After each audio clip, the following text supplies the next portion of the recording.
doesn't capture. Hey, doesn't matter. It don't matter what they say, we gon' talk anyway. Bell rings, mic check, let the real ones play. From the legends to the new blood climbing the ladder. Welcome to the show, it doesn't matter.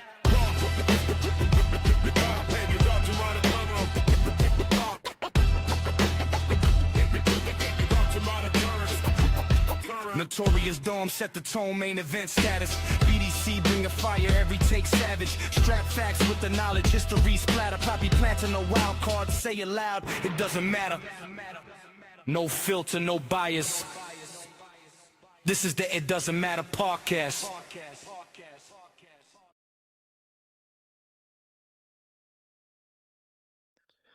Tonight, we're talking about one of the most unique minds in wrestling ever. A man who didn't need flashy moves, screaming promos. Hell, he didn't even need no championships. This man made a mark in the business. Tonight, we're talking about Jake the Snake Roberts, the man who used his psychology, his pacing, and you felt his presence. From the DDT to Damien to some of the coldest promos ever, Jake made fans uncomfortable. But tonight is Platano's Choice. I'm your host. I'm Notorious One. I am Dom. I'm here at BDC. I'm here at Poppy Platano. And Platano, what's going on? What's up, baby? What's up? What you got there? what you got there? Mr. Iguana? It's not a snake. It's not a snake. Mr. Iguana. You know I'm a fan of anime, and Pokemon is it, so I had to get Rayquaza. Oh, look close enough as a snake. That's one of them new shits. No, that's the Johto shit. Oh, no, that's a third gen. See, that's No, too much. He ain't 150, he ain't 250. I don't know about that. Why I play that Arceus? I'm like, all right. It's like, ooh, I got lost. I'm not gonna lie. Steel and water combo, that's dangerous. Oh man, BDC, what up? What up, homie? What's going on? What up? Happy day ended in Y. Yes, sir. Yes. All right, Platano. Besides it being his birthday, why did you choose Jake the Snake Roberts? You know how I feel about Jake the Snake. I'm a big believer in the promos. When I first started the podcast, you even said it to me, like behind the cameras, that when you finally get your personality out, it's a little bit like Jake the Snake. You're not talking loud, you're not screaming, you're not yelling. You're mellow the whole time. You basically make people want to sit there and want to listen to you, and that's what Jake was. And the only reason he actually had that situation because he had an incident, I think, in Japan, where his larynx was broken or something happened with his voice, and he just couldn't yell anymore. So something like that, it shows you that you make a defect and turn it into an effective weapon. He's basically saying I can get the point across without doing what everyone else does, and I'm going to be different, and you're going to listen, and you're going to like it. Damn right. BDC, when was the first time you seen Jake the Snake? Well, I saw Jake the Snake in the early 90s. You know, he was one of the mainstays of WWF at that time.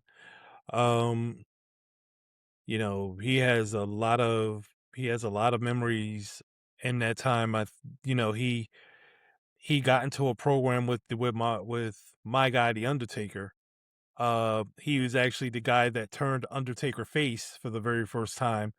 And you know, it was just everything about him. It just, you know, it wasn't even that he was a heel, because we all know he was a heel, but it was how he went about it. It was just like he was that guy that you didn't really know what side of the fence he was on until he made a move.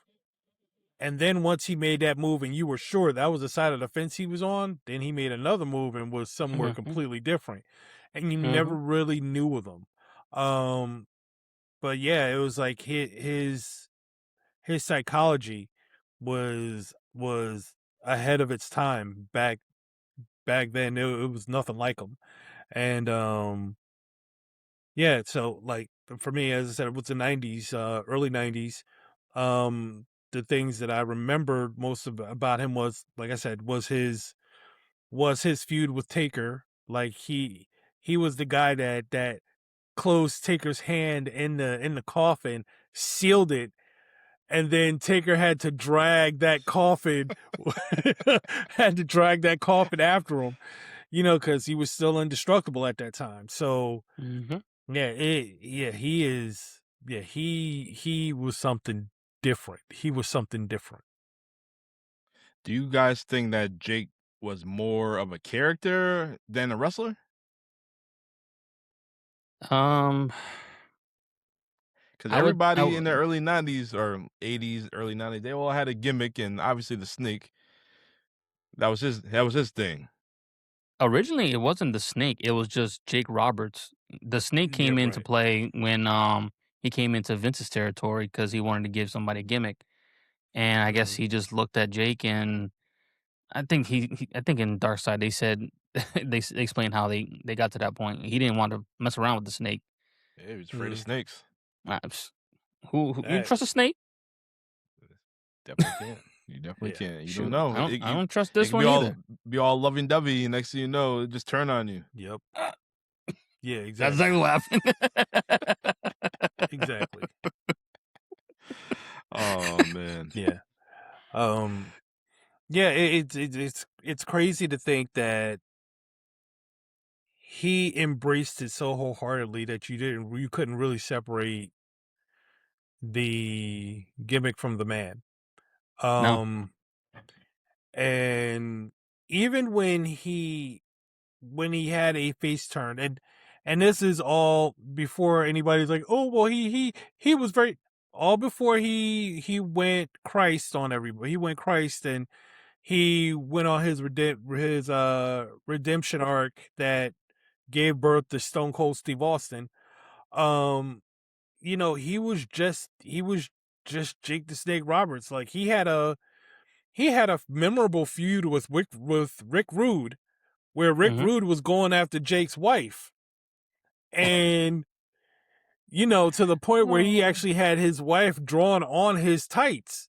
And, Jake the Snake Roberts Tell me you watched the came Dark after Side him. ring of that, please. Yeah. Oh Jake the yeah. Snake Roberts You heard about the literally, other thing too, right? Lord, oh, Lord, other thing. Yeah.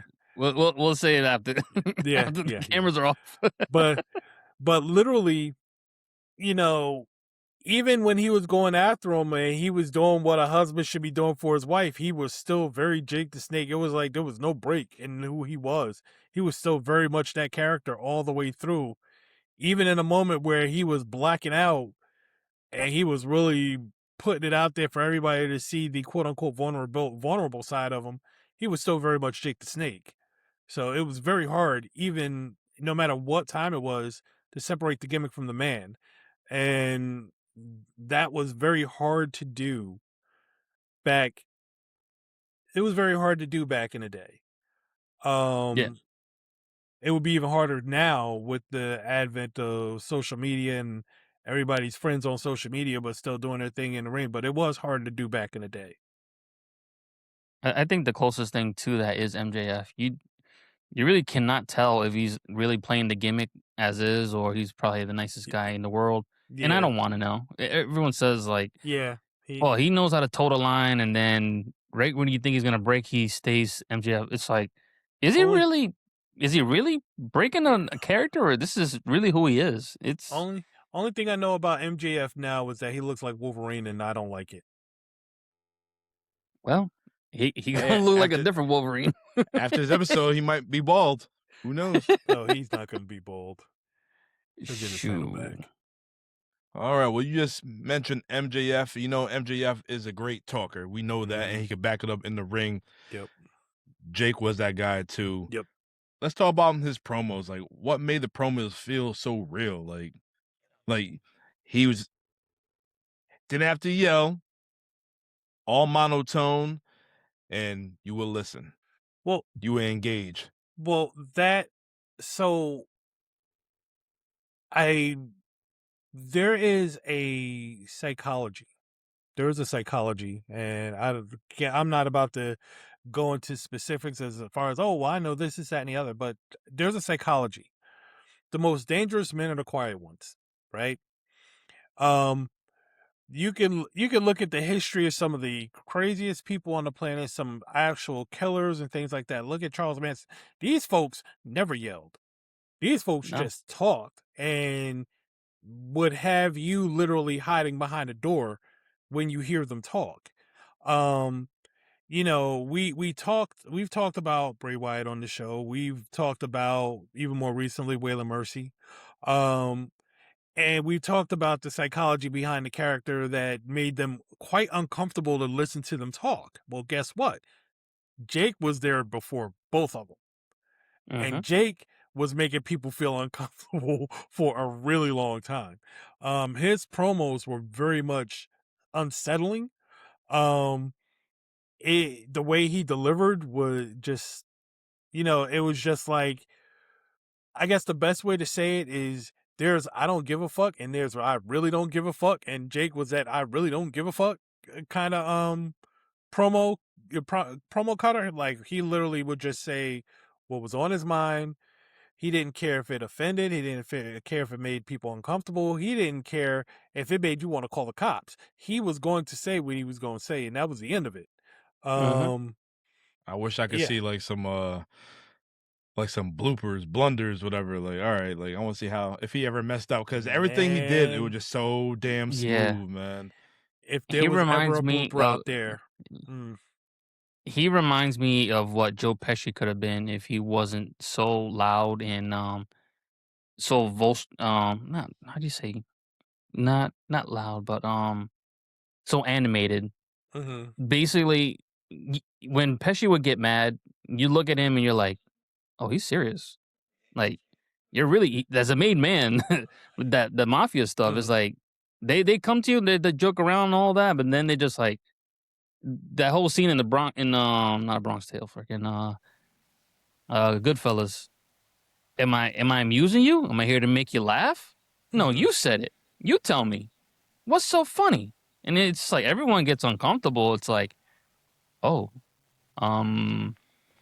do we go with what he's saying, or do we go with the guy that what just said? And it was almost like a reverse Napoleon thing with Jake. Well, with people who have Napoleon syndrome, they're very aggressive. They don't think very quick. They think way too quick, and they're just actions without thinking of the reaction. Jake Right. was so methodical.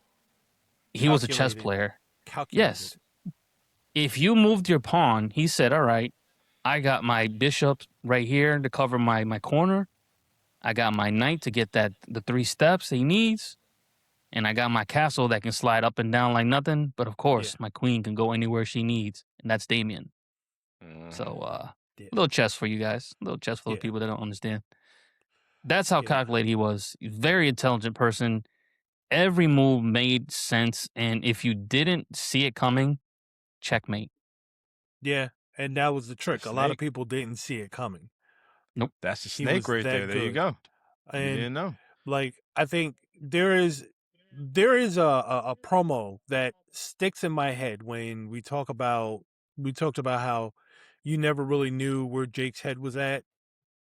When at any given time he make a move, you were like, oh well, now we see where he goes. Then he makes another move, you're just like, okay, but he never really changes up.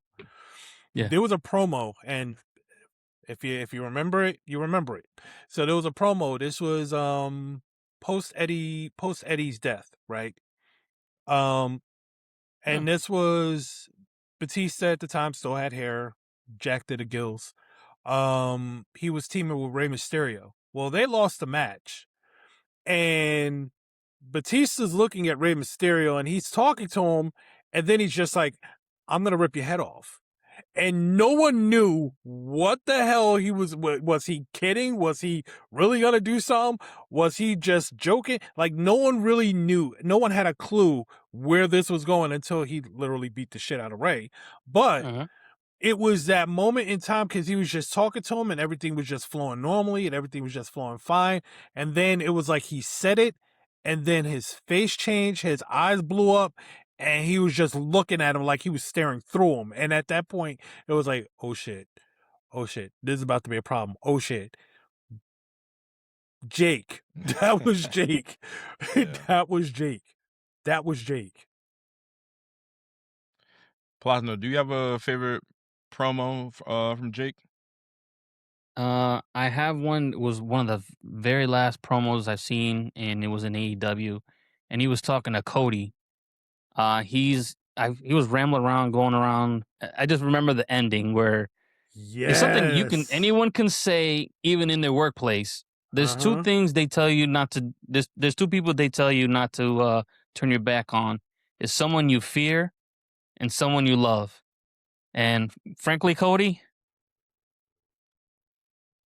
and walks away, turns his back to him like, I am not afraid of you, and I don't respect you. I remember that promo. I was like, holy shit. That was his debut, his AEW debut. He came in right. Yeah, that was nuts.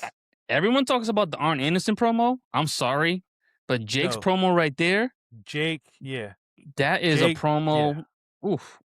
You can change up the beginning any way you want, but if, say you're just getting pissed off with your boss and he's just getting on your last nerves, and you just go off and tell him, you know what? There's two things they tell me not to do. Turn my back on someone I fear and someone I respect. And then just turn around and walk. Turn around, walk out. Yep. That is, yeah. Trust me, I'm gonna say that one day. Yep. Just walk out. You might as well. Hell yeah. Well, you know, the world's all messed up right now. Everything's expensive, and cost of living is ridiculous right now. One of my favorite promos is from WrestleMania 6 of Jake, and he's talking about the $1 Million Man right before his match. I have the promo. I'm going to read it right quick, and it could basically relate to modern day. So Jake, all monotone, he's not raising his voice. He says, well, the $1 Million Man, Ted DiBiase, here we are at WrestleMania. It's the biggest match of your career. Why? Because everything you stand for is on the line, mainly the $1 Million belt. Oh yeah, you see, it can be yours once again. All you have to do is go through Damien and me. But you see, Damien and I don't forget. We remember all the times you made people grovel for your money. These were people far less fortunate than you, people who could use your money for essentials, and what did you do? You made fun of them, you humbled them, and you humiliated them. Well, now it's my turn. I'm going to make you beg, DiBiase. You are going to get down on your hands and knees. This is the time you'll be that one that's humbled. This time you'll be the one that's humiliated, excuse me. And this time you'll be the one that growls the money. And how appropriate that the money you grovel for is your very own, a victim of your own greed, wallowing in the muck of Arius. That's Jake. That's Jake. Yeah. That's Jake. Yeah. And then he had the match, and the match sucked. Exactly. It sucked. The promo was good. Promo good. Match was ass. So, WrestleMania 6. Yep. Oh man, but nah, I love Jake's promo because you were sitting there, you listening, like, wow, you could really relate to what he's talking about. You don't know what version you're gonna get, but how shit playing around in the world right now, and he's gonna pull you in. He's gonna pull you in one way or the other. Either he's gonna pull you in to support him, or he's gonna pull you in to want him dead. One of the two is gonna happen, but he's going to pull you in. And it's funny that you brought up that promo, was just because people just people in our situation, our position of power, we can't wait to bring down the people who have all the money. We want to see them wallow in the muck that they've created for us. Right. There's people that still support him. You think you can someone in our position. We're supporting people who are multi billionaires. You think most of them give a damn about us? A lot of them don't give a crap about us. Mhm. They're in the position of power to keep us down. It's been like that since the day of time. But with that promo alone, it teaches you that don't be afraid to stand up for what's right. And stop kissing the ass of someone who doesn't give two F's about you. Mhm. If you don't see it now, you're gonna get You a will. DDT soon. It ain't gonna be for me. It's gonna be life. Yep. And what does DDT stand for? The end. Yep. Basically. Oh man. All right. Back to Jake. Was Jake ahead of his time? Way ahead of his time, in my Yeah. opinion. Yeah. I don't think anybody came close to him. Maybe Piper with no, Piper was different. He yelled and screamed. He got you in the building through ways that shouldn't cannot be done anyway nowadays. But Jake, I will say, was definitely ahead of his time because he was that one standout that didn't have to speak this high Mhm. or have like a "Huh?" It's just straight talk. Well, He yeah. rambled a little bit, but everything made sense in the end. Maybe you didn't understand what he said in the beginning. Maybe you missed something in the middle, but it was always in the end that Yeah. Jake pulled you in, Yep. just like a snake. The thing about Jake is the thing about Jake is in a world of bright of light and dark, he was always the gray. Yeah. He was always the gray. You had your faces were meant to make you happy. You had your heels were meant to make you hate them. Jake made you uncomfortable as fuck and you didn't know which way to go. And he stayed consistent that way. And ahead of his time, absolutely. Because he didn't need to be flamboyant. He didn't need to be somebody who was a rager one way or the other.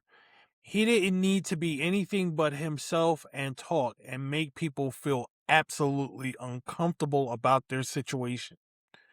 And up until that time in WWF, there was nobody like that. There was nobody. Well, I'm glad you said that Yep. because in the Hogan era, the golden era, flashing lights Mhm. and everybody with the different colors, and you said Jake was that gray. He's that dark Yep. character right there. He was the gray. When Hogan, if you watch the Hogan documentary, he took time off because he wanted to be more with the family, and they put the ball on Warrior. Why not Jake? Jake was over. Jake was on top. He might not have been Warrior big, but why not? It'd been something different. It's because Because he's Jake not a was not. bodybuilder? Yeah. He's not a And bodybuilder. that was He's Vince. Vince had his vision for who his names was going to be. And if it wasn't going to be Hogan, it was going to be Warrior. If it wasn't going to be Warrior, it was going to be Luger. If it wasn't going to be Luger, it was going to be somebody who fits the mold of a muscle-bound guy with mom hair or balding hair or what have you. And that was going to be who his guy was going to be. That's what it was. Plus, you got to think about the company is not a global phenomenon yet. It is being featured globally, but it's not in the what is it? Oh, they They're peaked not. already. After WrestleMania 3, they peaked. I know, but I'm saying they're not what they are now. Like they're not in the stock markets right now. At this Right. time, they're still a private entity. They're not public. Right, and for They're the not most, publicly traded. That's what I meant to say. Okay, Sorry. all right. yeah, and for the most part, at that point, they still weren't. They were just starting to really dip into foreign markets. They had really done Yeah. that. All right. Well, you said that he's ahead of his time. Yeah. So take Jake the Snake Mhm. and put him in the Attitude Era. Mhm. How will he fit in? He would fit in like a glove. Honestly, he would actually have his own faction. Yeah.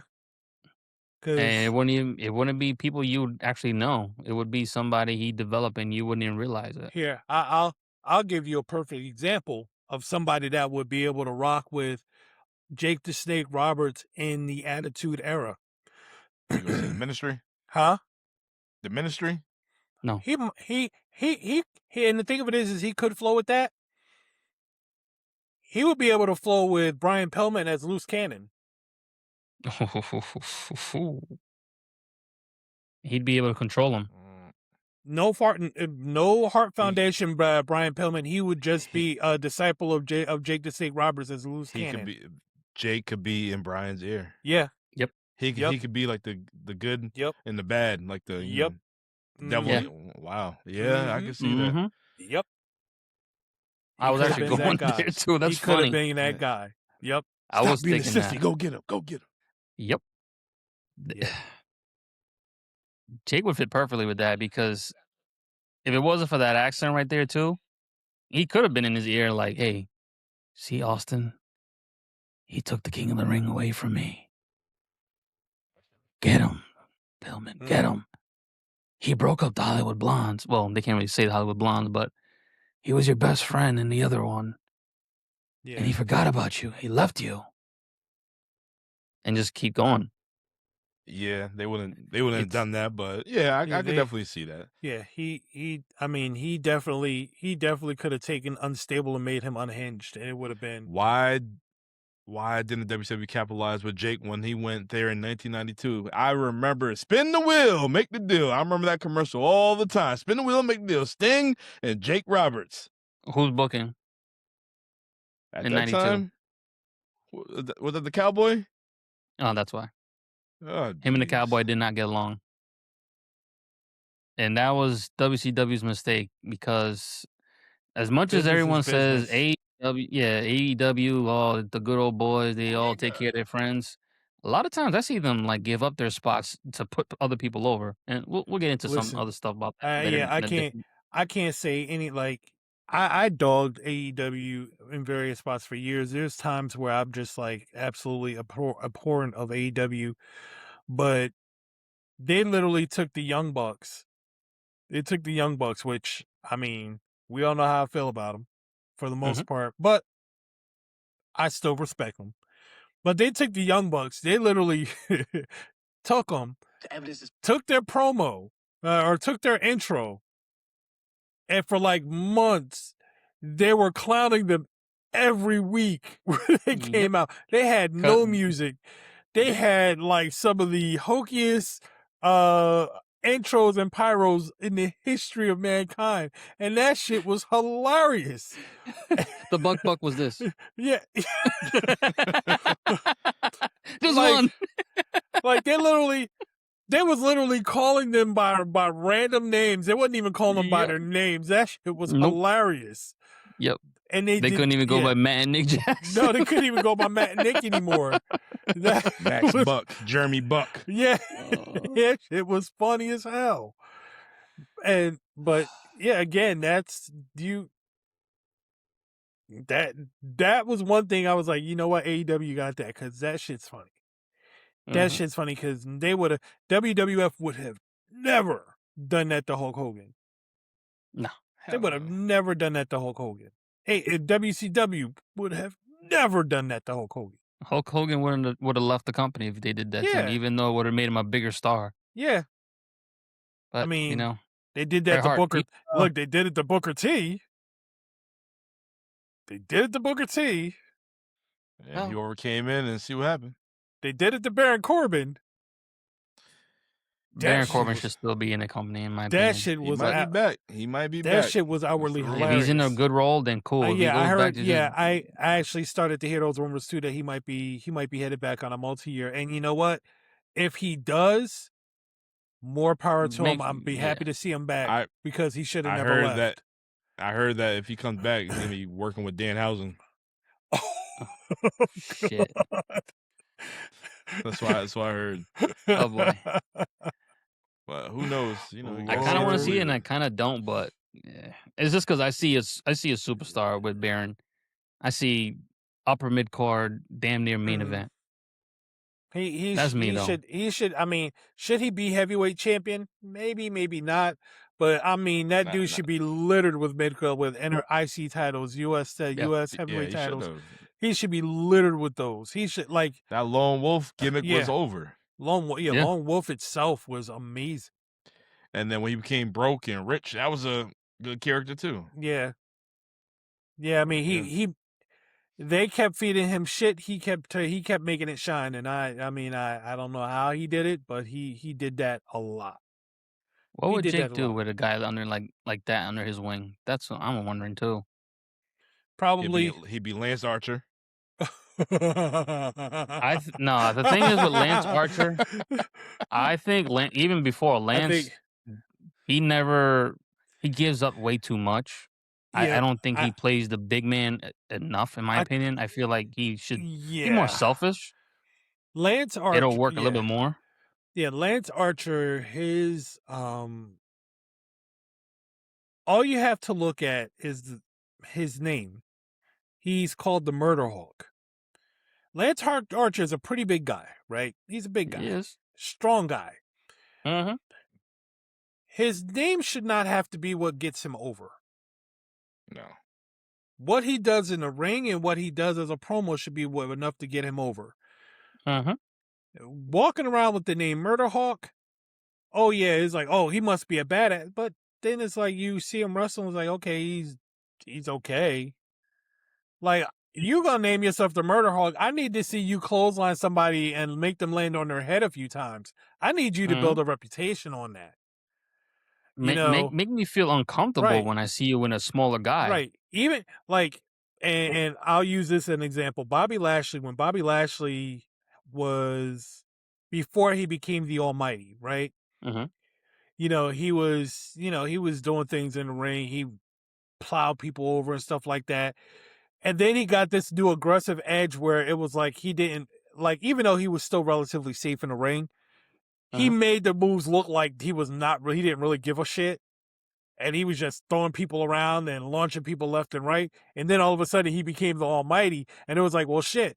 Yeah, he's Almighty. You see what he's been doing to people lately. It makes sense. Now the name makes sense.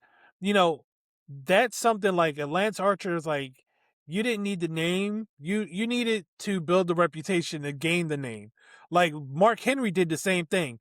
He introduced everybody to the Hall of Fame, the Hall of Pain, but he had been doing that for years before he actually gave it a name. So, well, Lance Archer been around since 2000. I remember him in TNA as Lance Hoyt. Yeah, I remember he made he was in WWE ECW. I want to say, and he was Vance Archer. Yep. Yeah, Lance Hoyt. So he's been around forever. He's been around, and it's too late now. My man, 49 years old. He ain't making no impact. Not right now. It's too late. We're gonna rock. You're gonna get infected. Rock and rave infection. Get the hell out of here. Oh God, man! Why'd you make me remember that? TNA. Why'd you make me remember TNA? All right, but let's get back to Jake. All right, but did WWF miss the boat and not make my man champion? It's tough to say because he would probably end up being a transitional champion for like a few months. Yeah. But who would he drop the belt to? That's the thing. Well, yeah, and think about who was champion in his first run of WWF. Who was champion mainly in that time? It was Hulk Hogan. Macho Man, Warrior. Ooh, and then hold on, let me cut you off right quick. Was Jake in the tournament WrestleMania 4? No. Yeah. No, he wasn't. Ooh. You about to look that up? Yeah, I'm gonna look that up now. That would have been good though for him. I know Warrior wasn't in the tournament. I wonder. Warrior was in the tournament? No, he wasn't in the tournament. He had a match. I think he fought. Who did he fight? Bad News, someone say? Oh, jeez. Yeah, we're gonna cover WrestleMania 4 one day. Okay, so to answer your question, according to AI, Jake the Snake Roberts was indeed in the tournament at WrestleMania 4. Really? Against who? He I got the he car- he I got fought the card up into a now. 15-minute time limit draw with Ravishing Rick Rude. Oh yes, because that's what gave DiBiase the bye. That And I makes think perfect sense. And I think that might have also started his feud. That makes sense. That's why I don't remember that. Yeah, because I think DiBiase got a bye into the He got finals. a bye because they were both technically eliminated because They went- because of the time limit draw. Yep. They went 15. All right, so obviously they had some trust in Jake and Rick to give them 15 minutes and let it go in the draw. Like, all right, we don't know, but they kind of trust them, I would say. I'm looking at that right now. Which leads into another question. Why didn't they ever put the strap on Rick Rude? Because this is just you had both of these guys who were way more over than the company led people to believe. Rick was a better wrestler than Warrior too. Yeah. Rick was a better wrestler than the majority of the locker room. He was a better wrestler than the majority of the locker room. And Rick would beat that ass too. Yeah. And Rick did not play that. And Rick could step toe to toe, power for power with anybody in that company at that time. Facts. Yeah. So yeah. As I said, No he wasn't guy a had Vince. the belt, He though. wasn't a That's the Vince thing. guy. I guess he wasn't a Vince guy. Neither was Jake. Well, he was in AWA. Well, Him and Perfect. AWA. it's just because Perfect, another guy who you could look at and be like, hey, we could put a strap on him for. I mean, you put the strap on Bret Hart, you could have put the strap on Mr. Perfect. the thing is with WWF at the time, They like their baby they faces. Yeah. they were. I think they were the only territory that was a babyface company. Everyone else was like heel led companies for the most part, minus WCCW. So I would love to see the pitch of Rick Rude and Vince McMahon's house. So I want to see you be ravishing. You know, that Vince could portray himself as these characters. yep. Oh, Come on, Rick. Yeah. What I need you to do. What I need you to do, Rick. Shut that ass. Every man, show your ass. Show that ass. I need you to work that pelvis. I need you to work that pelvis, Rick. I need you to work it. I need you to turn it. I need you to twist it. I need you to have people fawning over you. Yeah, you've got to be ravishing. You got to be ravishing. And I need you before you start the match. You just take your hands on that sweaty body, rub it from the pelvis down by the crotchal. Bring it all the way up, right to your chest, and slap it on the camera's face. He said, I want you to get all the women hot and all the men mad up in here. Linda, Stephanie, come here.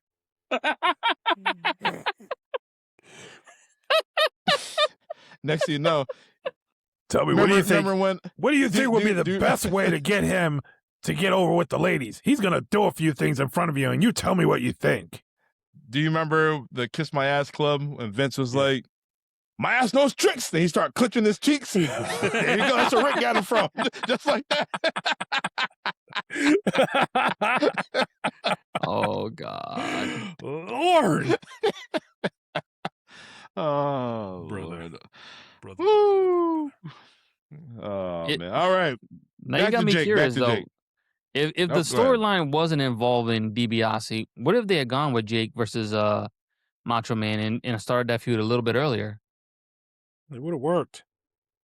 Maybe. And maybe we would have gotten the snake bite at WrestleMania 4. Oof. That would have been more monumental.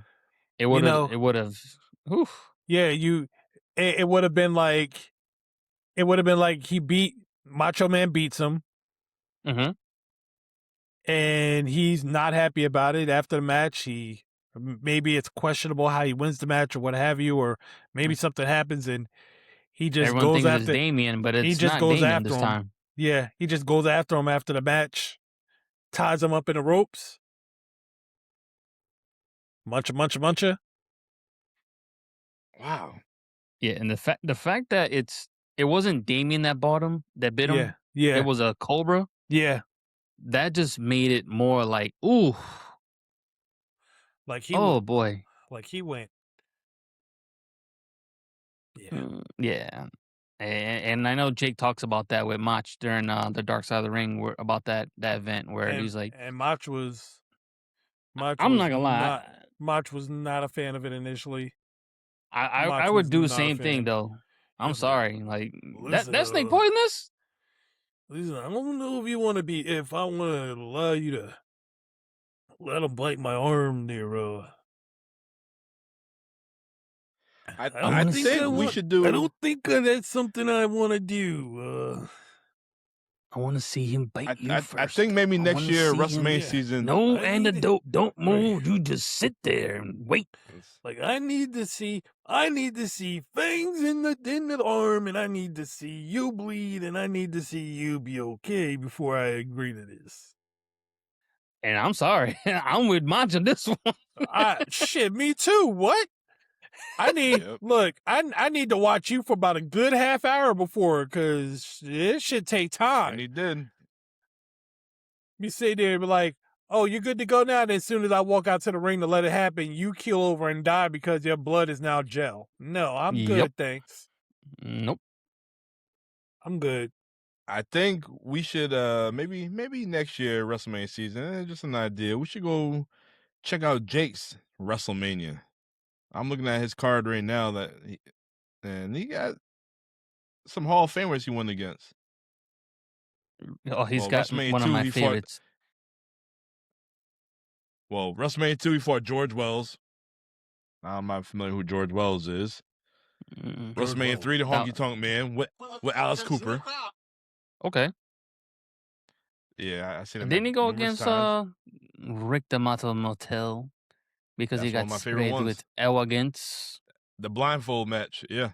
Oh, I love we want that to talk about match. the promo. I love that match. So yeah, so he fought Rick Rude at 4, Oof. Andre at 5, Ted DiBiase Oh, Andre at at 6. 5? Oof. Oh yeah, Yeah, he they tossed had a a snake rivalry. in there and then Andre dipped. Yep. And then he had Ted DiBiase at 6, the Model at 7, Undertaker at 8, Ooh. and WrestleMania 12. It was the last WrestleMania match he had. It was Vader, Owen Hart, and the Bulldog taking on Jake and Ahmed Johnson. Nobody else? 6-man tag. Who else? Oh, and Yokozuna. Yokozuna was the tag partner. Oh. Yeah, so I think they lost that one. Yeah, they lost. But yeah, that WrestleMania 7, that blindfold match, that oh my god, that did it for me, man. I love that match. And then the crowd anticipation. My man just out there pointing. Yeah. The ref, oh, you feel my shirt? Yep. Oh man. I don't know if anybody could pull that off nowadays. I don't think it's difficult. We know the trick now. Yeah, you can see through the damn mask. Yeah. The blindfold. You can see through this shit. Back then you couldn't really tell.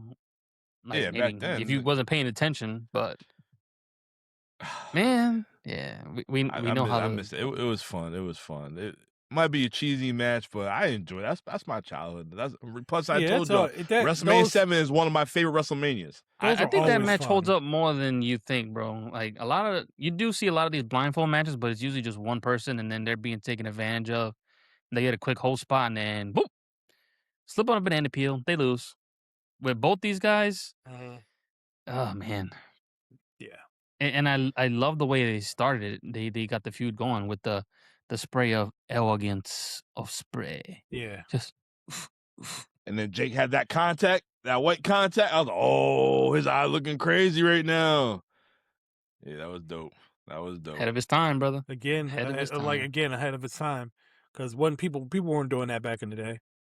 I don't think people really wore contacts like that. And the shit and the thing of it was, like, you see like Aleister Black. I think Tatum Paxley's the latest one to utilize the white never mind. lens. But I mean, Jake's was fully covered. Like, you didn't have the black dot, you didn't have the black pupil in there. You didn't Yeah. have that. It was just straight white, like he was blind in that eye. That shit was crazy. I mean, That's Christopher funny. Daniels used it. He had the black eye for like months, and everyone's like, "You good?" And then it comes to oh, that's just a little prosthetic or like a little contact. See, you said nobody was doing the eye back then. The first thing that came to my mind was the movie Last Action Hero with Arnold Schwarzenegger and the dude with the glass eye. But I looked it up. That was 1993, and WrestleMania 7 was 1991. So, all right, Jake, ahead of his time. Jake ahead of his time. And Like- people don't understand. Arnie was a fan of wrestling back in the day. He knew a lot of the wrestlers, so I guarantee he was watching a lot of this stuff, and he's probably like, "Oh, Not a I'll bad use idea. this for my movie. I still love. I take the glass eye to put it in the movie, and then I'm the last man to be an action hero." I still Maybe. love when Arnold was on Raw or SmackDown. He smacked the shit out of Triple H, and Triple H sold that shit. Oh yeah. Oh my god. Oh, that he was shit. gonna sell it regardless. Yeah, I love it. Arnie still got it. Oh man. All right. Let's go. Lightning rounds. Here we go. Better promo. Jake Roberts and CM Punk.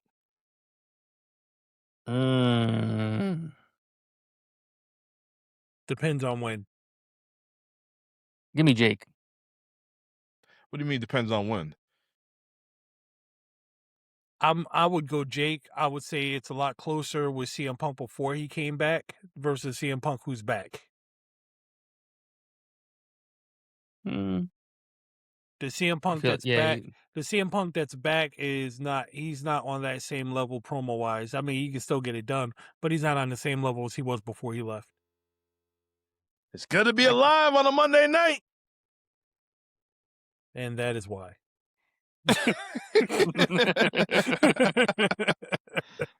All right. Better aura, Jake or The Undertaker? Oh, Taker. I'm sorry. I love Jake. Definitely Taker. And I mean, take man. And that whole coffin, sealing his hand in the coffin and Taker dragging it, still going after him, only further proves that aura comment. Because the only thing I got to say is, if you've never been to a WWE show and you know Taker's gonna be in there, just listen for the gong. And if your hairs on the back of your neck don't climb up, then you are insane. Listen, he every wrestler's ever said, "I've gone in the ring with that dude." I'm thinking, all right, and then all of a sudden, boom, and you're like, "Oh shit, I forgot it's him." Listen, I was in the arena the night Undertaker flew down to the ring with the bat wings. I was in the arena that night. You was there? I was there. Where was that at? MSG? I think it was MSG, I think. I was there that night when he came down from the rafters in the bat wings, and when I tell you, that was like something I had, because at that point I had already seen a Taker match or two. I had already been there when Taker was there, so I got to feel what that was like. But when I tell you, there was nothing like the feeling, because first the music is playing, and you get that aura, and you just go looking to see him coming from the ramp, and he's not, and all of a sudden you see light up and overhead, and he's coming down like this. I'm like, what the? Yeah. You know what? We talk about promos. This is giving me flashback. And you talking about the Undertaker, that WrestleMania 27 with the log cabin, and then the Johnny Cash "Ain't No Grave Gonna Hold My Body Down." It's off they took it off. But the greatest promo, I think it was going to WrestleMania. It might have been 27. Triple H and Undertaker. It might have been. Triple H came out. He ain't say nothing. Undertaker came out. He ain't say nothing. Triple H looks at him and smile. Undertaker look at him and smile. Triple H with a chop. Undertaker with the cutthroat. Yep. And then they both just look up at the WrestleMania sign and just walk out. I was like, yeah. Damn. Don't have to say nothing. That's aura right there. I said, my God, that shit was good. Yep. So yeah, that bat wings entrance, November 17th, 1996 at MSG. Damn. I knew it. Damn, he was there. Survivor Series. I was there. never been to MSG. I talked to somebody that was at the Providence Royal Rumble in 1994, and they was like, "Yo, that Undertaker just going through the ceiling. That was wild." Yeah, that's like, and he's had a couple of those. He had a couple of those. I mean, he had when he came down in the Batwings, and of course he had the match where he got where he lost the casket match, and he The lost. head popping up. Yeah, well, Yeah. he had the casket match against Yokozuna. He lost. They had 10 guys on the top of the casket. That's Royal Rumble 94, and Providence, Rhode Island. Yeah, and then you see an image of him on the screen, and then the image slowly floats up, and there he is floating away, and it's like this shit doesn't happen. Like, what is that? Yeah. Yeah. Until you're there in person. I'm like, I always wonder until how you're he there. just the lights go on and he's there. Next thing you know, I seen the lights was off. I'd see him just sprinting in the ring. Lights go on. He just standing there all straight. I was like, oh shit, that's how he does it.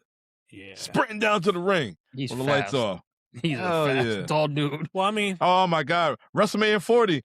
He was like, oh yeah, I was having a couple of Steve Wazers inside in the press box. They said, you want to go on camera? Huh?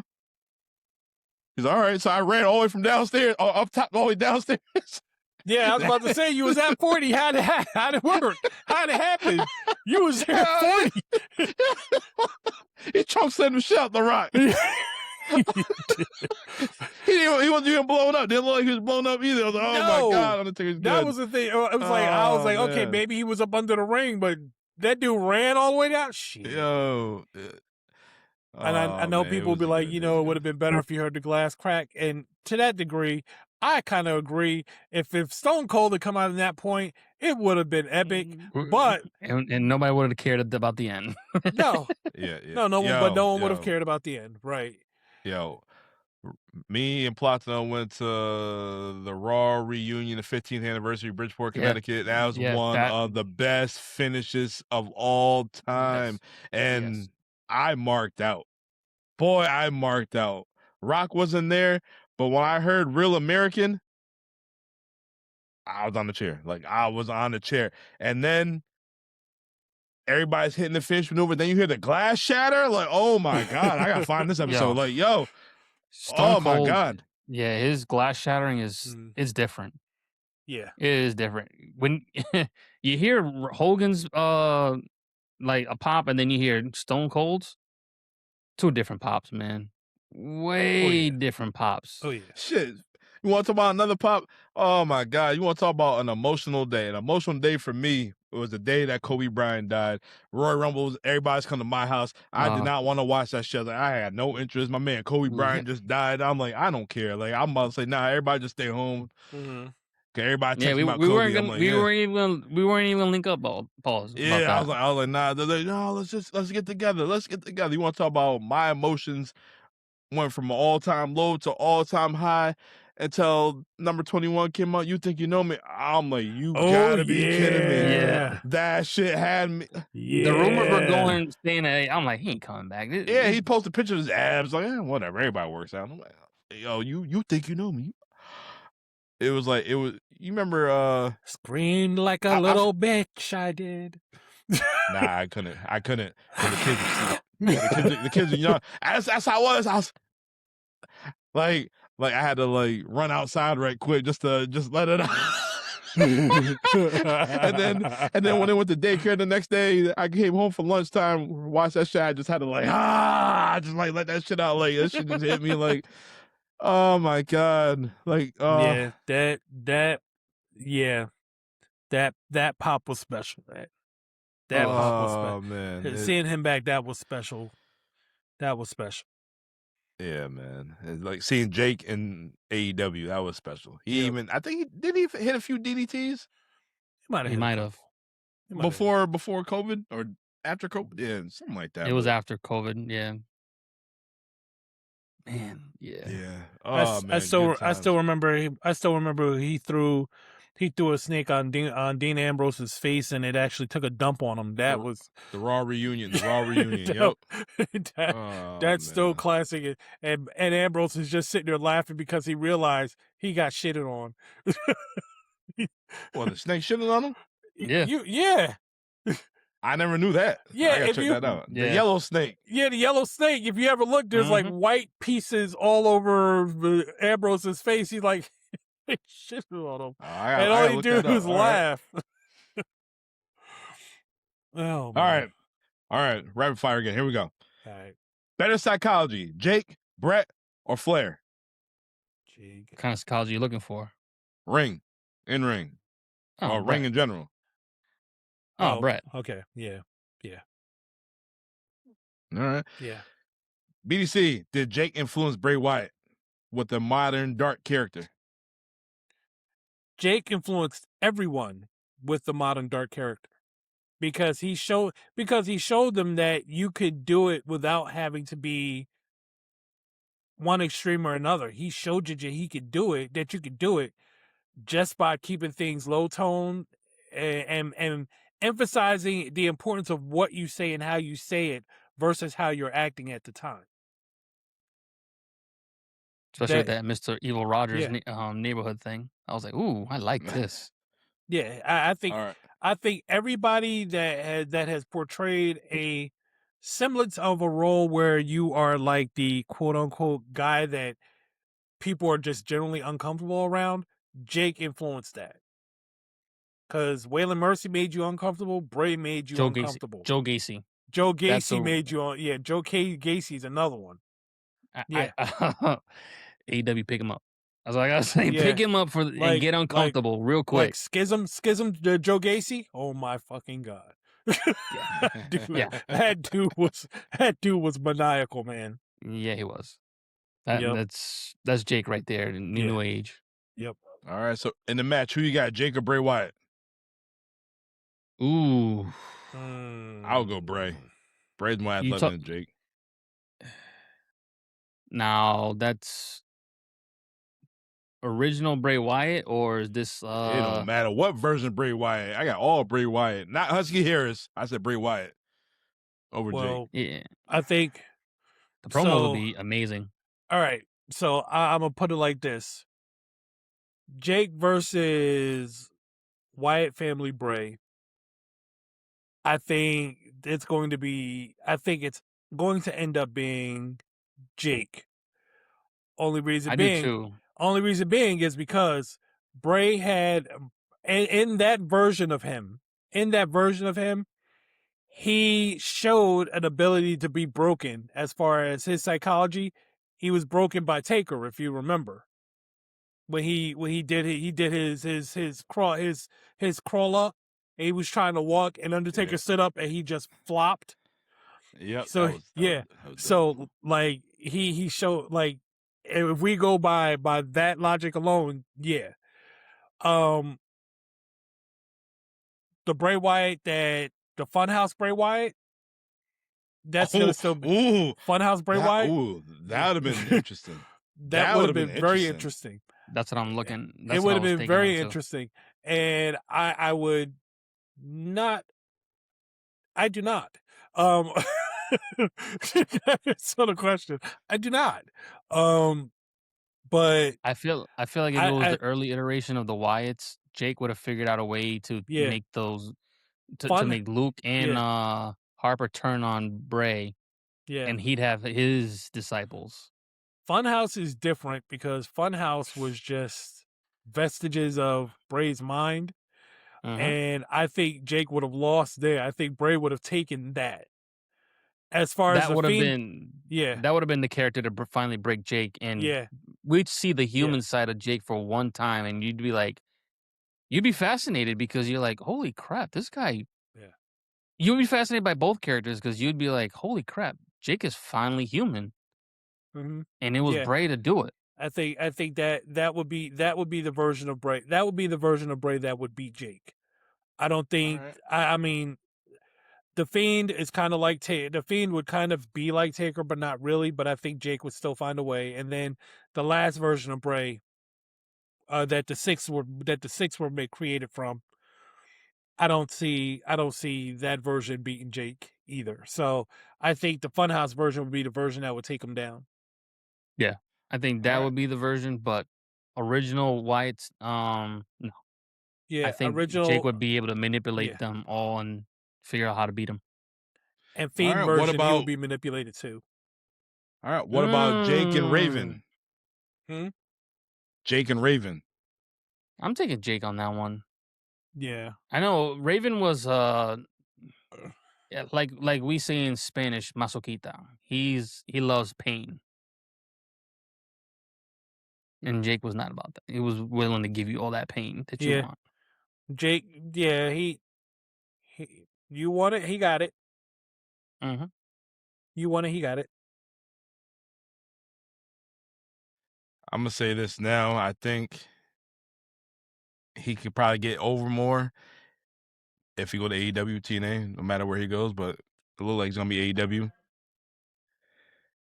Malachi Black, Aleister Black. He needs Jake's psychology. Get him to that next level. If he gets Jake in the Jake's ear would be not. psychology, Yeah, yeah, because the thing of it is he's not a dumb guy. He's Alistair Malachi is a very smart guy. And he could play in that yard. He could definitely play in that yard. We've seen it. But yeah, give him a Jake the Snake to really kind of connect him to the areas that he's not really connecting in, and he will be ridiculous. He will be absolutely. ridiculous. I I th- mean, I agree with you on that. he's got a finisher. He's got a finisher that's protected. Black Mass is Yep. protected. Yes, Black Mass is absolutely protected. Um, he has the ring psychology of wanting to be dark. And I think that would serve him well, especially if he gets a Jake behind him. That's basically kind of pointing out the little areas where he may not be connecting that he's able to kind of get him to connect. He does that, he would be a beast. Jake could be his higher power. Yep. All right, fellas, I got 2 more questions for you. Okay. Let's go, baby. Does Jake Roberts belong on the wrestling Mount Rushmore? Platano always like that. Of psychology. Again, what kind Yeah. of psychology you looking for? Yeah. In ring, anything in the ring. Anything in the ring. If it's not, Getting over. oh, Yeah, hands down, yeah. So he absolutely the only, like, obviously, for as far as in ring, he's going to be, oh well, yeah, he's middle of the road. He's he's good but not great. But He has the he's best finisher I've seen. yeah, but his finisher for the longest time, his finisher was protected forever. That's true. And bottom line is like I said, his ring psychology he was mind games before mind games were mind games. Like he was one of those guys that literally had you beat before the match even started. If he got in your head, he had you beat before the match was even started. And I mean, if that's not psychology in a nutshell, then I don't know what is. Like I would put him with the way that he played mind games based on what he said and how he acted, and it may be an unpopular choice, but another guy who had that psychology thing down was Dustin when he was Goldust. That Yes. dude Yes. had people uncomfortable. Mhm. So I would definitely put him up there. I mean, I can't think of too many people that would outwardly have you second guessing yourself to such a degree that it might cause you to trip up and fuck up. Like he would, like Goldust would, like Funhouse Bray would. Yep. Funhouse Bray was another one like that. There's not too many guys like that. Taker. That made you that made you that uncomfortable. Yeah, Taker was definitely Taker and honorable mention, Kane. yeah. Kane was more straightforward. He was more straightforward, and I'm just gonna get you. He didn't really talk much. He didn't really play head games. He was just gonna just break your head open. But yeah, If Taker was Michael Myers, then Kane was Jason Voorhees. and Mankind was Freddy Krueger. And both virgins.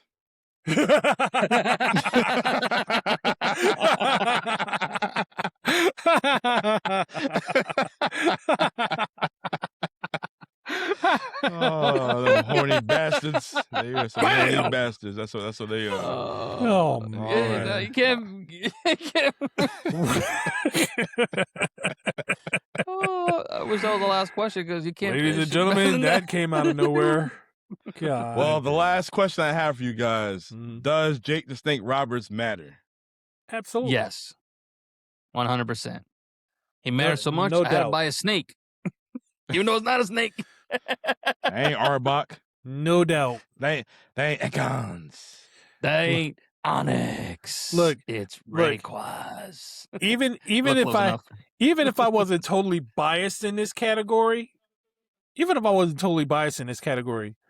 understand that Jake the Snake Roberts is responsible for Stone Cold Steve Austin.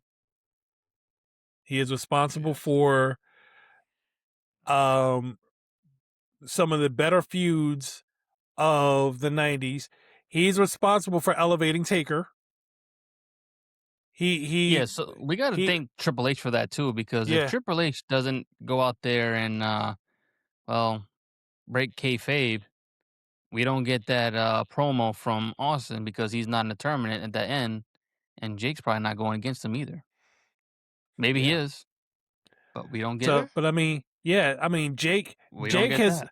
Jake has elevated two of the bigger names out of the Attitude Era, being Stone Cold and Taker. Even though it wasn't the Attitude Era when he elevated Taker, but that face turn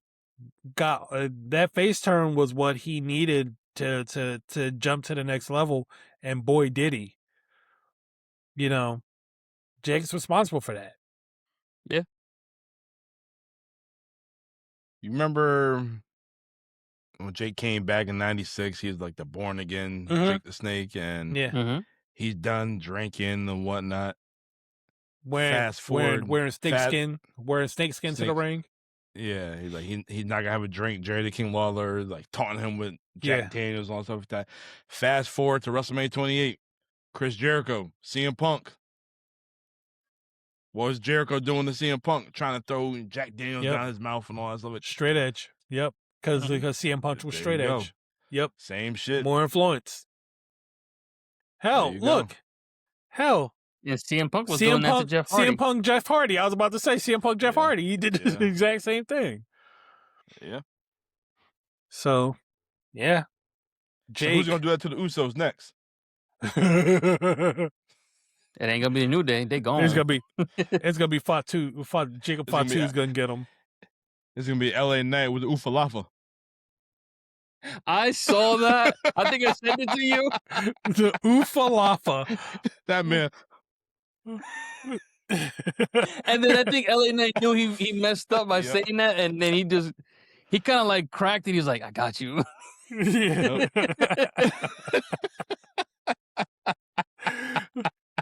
Jay broke immediately. Man. Jay I think I would have broke immediately. Jay, they say Sami Zayn get him. Yeah, LA Knight Jay, get him. It ain't... Yeah, Jay is one of those guys. Jay can be got. Like there was guys that can't be got. Jay can absolutely be got. He wouldn't be able to get Roman because Roman would have looked at him disrespectfully. But I think if he looked at Jay, like, what's so funny? Yeah, listen, I still even though he's with underneath his breath, he'd probably be like, "Fucking got me." Look, I still remember. You know what that Taker like? Yeah, I know you like hoes. I know you like hoes. Oh yeah, when Taker was talking about he was biting his lips so damn hard, but he was doing that too. He was like, I couldn't believe he was doing that to me. He like, bit his lips so damn hard. Bear, shut up. Damn it, Bear. He was like, he finally had Oh. enough. He was like, he finally had enough and started pounding on him. It was Yeah, like, you he gotta make wasn't me even break supposed to character, pound on damn him yet. Yeah. He never broke character on Yeah. camera. That's crazy. Never. even Never. after the freaking shows, let's get a Taker-Rooney. Nope. You're like, Nope. Oh man. yeah, man. Let's get a Oh, Snake-A-Rooney. Oh man, yeah. All That right, would've been guys. fun. Yeah. Well, you said Jake the Snake matters. Yes. Let me put him in WWE2K.EM universe. What match will you want to see Jake in? You want to see him in Savage? You want to see him? Is Andre in the game? I'm not even sure Andre's in the game. You If know, not, we got he could be in the wine. game. You got Rick wine. I'm Rude. in there. Who you want to see Jake to go All right. against in the universe? I'm putting Put on the him list right against now. Bray Wyatt. There you They're go. both in the Checkmate. game. Checkmate again. Do we get the Fiend or do you want Funhouse Bray. Well, whoever her Fiend. Fiend was, that's the one. Well, Fiend. I was about to say Alright. Fiend would be the more aggressive version of him. So yeah, go with Fiend. Kobe her Fiend. She was like, what? Yep. Kobe. Fiend. Fiend. All right. Well, Jake Roberts proved wrestling doesn't always belong to the loudest guy in the room. Sometimes the calmest voice leaves the biggest impact. That is Jake the Snake Roberts. But next week, we'll kick off the month of June. We have AJ Styles do another profile show. It's going to be all about the phenomenal one, the man that just retired, and that is BDC's choice. We have a teenage legend to a WWE main eventer. AJ Styles didn't just survive every era. He carried them. High flyers, technicians, heavy hitters. None of that mattered because AJ mattered. He's the definition. He was the standard. We're going to break down all of AJ Styles. We're going to talk about his WWE run, TNA, New Japan, you name it. It's going to be good. I can't wait. I'm looking forward to it. And it's going to be phenomenal. Absolutely. BDC going to be out there with the gloves on. They're going to be out there with the gloves on. If I next find week. them, I don't know where the hell they are. I might it's have given them it's away because them jokers was kind of small. It's Go under to the- Dick's. You'll find the same size. It's it's in the closet next to the Jet magazines. Oh, shit. with Miss Jackie in it. Why Nah, Vanessa Vanessa Williams. Jack, though? Vanessa Williams. Not bad. Oh man! All right. Well, I'm Notorious. I am Dom. I'm here at BDC. I'm here with the man that chose the show, Poppy Platano. This is Jake the Snake. Guys, remember to like, share, subscribe, comment, all that good stuff. Yep. And we will see you guys next time. Boom. Boom. And remember, DDT stands for the end. Or did I do that? Boom.